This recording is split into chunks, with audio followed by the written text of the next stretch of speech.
Hey, welcome back to the Nets, your one stop channel for unbiased views, predictions, scores, and transfers. Two games that I would like to talk about RCB versus KKR, relatively one sided affair, and then Mahendra Singh Dhoni's CSK versus Hyderabad Sunrisers. The first game, KKR versus RCB. ABD's brilliance. I won't go over that. The world has seen it many a times. Finch giving a decent start, but I still think Finch is struggling. It may not show. I'm not used to seeing Finch like this, batting at run a ball and throwing in one odd boundary. We know Finch to be one of those guys who tries to lift the ball over the mid-wicket boundaries when in the first power play. But it's just good signs that without Finch, Padikkal has stepped up. Kohli is always there. So that was the first innings. The I think that the real RCB and the intent and the force with which they came back up was more evident in the second half of the game.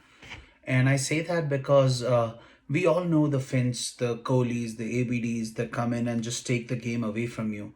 What RCB was lacking all these days was a quality bowling, an entire unit. We had those one-off bowlers like a Dale Steyn who would come in and give in an epic performance, but what we really lacked was a hardcore Indian bowling, a core unit that is complementing each other. So in the first two games that Kohli, I think, lost, he was not really giving. I think he was not trusting Washington Sundar enough, but Sundar and Chahal, they just bowled brilliantly.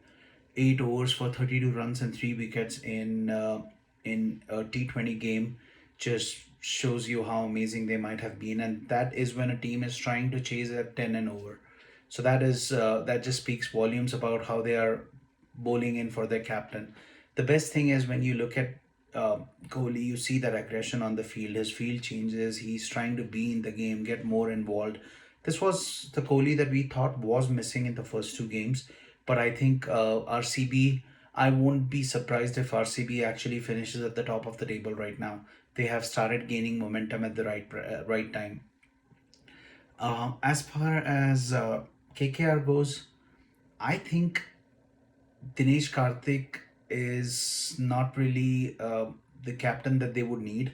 I would stick with Morgan as a captain, and just because of the expertise that he brings in, I think Dinesh Karthik has, experimented a lot. There was no reason for promoting, Banton in his first game, trying to chase a. I know Banton is a really clean hitter of the ball, but having Banton up there, chasing 10 and over on a pitch which he's not really used to, was asking too much of him. And chasing 192, I think what we need is a really strong power play. If you get in the first 6 overs, if you knock off 60, 70 odd runs, the target becomes a lot more achievable in the next 14 overs. But Tripathi was pushed down. Dinesh Karthik was again a hit and miss. So Dinesh Karthik has not found his feet yet. Morgan, and I think the wicket of Morgan was where it was all lost because Russell has not really shown the real Russell yet. And maybe he's saving it for the second half of the season, but it might be a touch too late for that. Again, coming back to Kohli and his team's bowling, the Bangalore's and Royal Challengers and their bowling. I feel that the entire bowling unit, and this is the brilliance of big teams, when you know that it's a sign of a big team or a team that is actually showing way too much confidence in their youngsters is when the biggest bowlers don't really get a chance to bowl the entire quota of 4 overs. So Saini didn't really get a chance to finish his overs, and it was a one-sided game, so maybe they didn't want to strain him in that hot weather.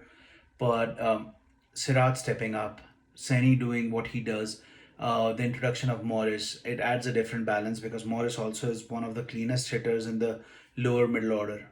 So this team RCB is definitely something to watch out for. Coming to the next game, CSK, a new look by Dhoni, looked a lot more positive, a lot more aggressive. Sent Sam Curran to bat. which I think adds a little bit more balance with the fact that he can throw in his bat. If it's a miss, not a big deal. And then Jadeja can get that extra few overs to bat, which keeps the left and right hand going down in the lower order. But they came in, and sadly, there was a first ball dismissal for Faf. But again, that's a given considering this game is all about aggression and you always try to connect the ball as much as possible.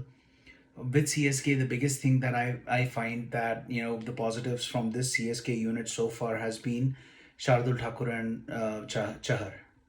Both of them have been amazing. They have really stuck with lines and runs, and these both of these I feel are channel bowlers, so not tearaway pacemen.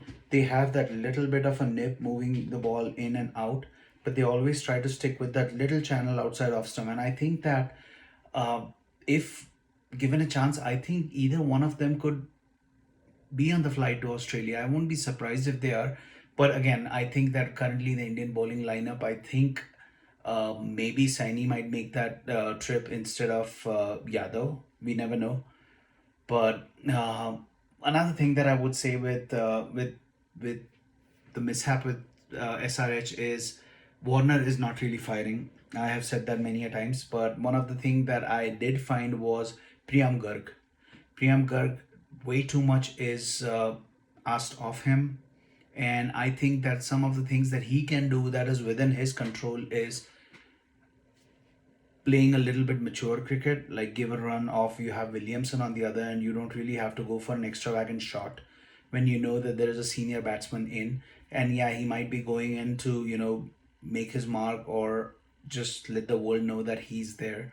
But time and a place. I think that Williamson, giving more of the strike to Williamson, and you never know, they would have been able to pull this off. With CSK, I feel Bravo is a little bit of a weak link in the sense that we haven't really seen the same Bravo, and these pitch conditions may not suit him. Bravo likes to pitch the ball up and then use his variation, but with this pitch and the spongy bounce that we will start noticing as the season progresses, Bravo might actually start getting hit a lot more. He's trying to bowl wide on the wide of the crease and trying to stick with the full pitched on the outside of off stump. But I do not really know if that strategy might work, and I think Dhoni has enough firepower in the on the bench to actually make a change and sit Bravo and bring somebody else in. Oh well, that's all that I have about this games. I may make a special video tomorrow just to say talk about the impact that IPL has left on the world cricket. I'll try to make that clip tomorrow. But that's all that I have for now.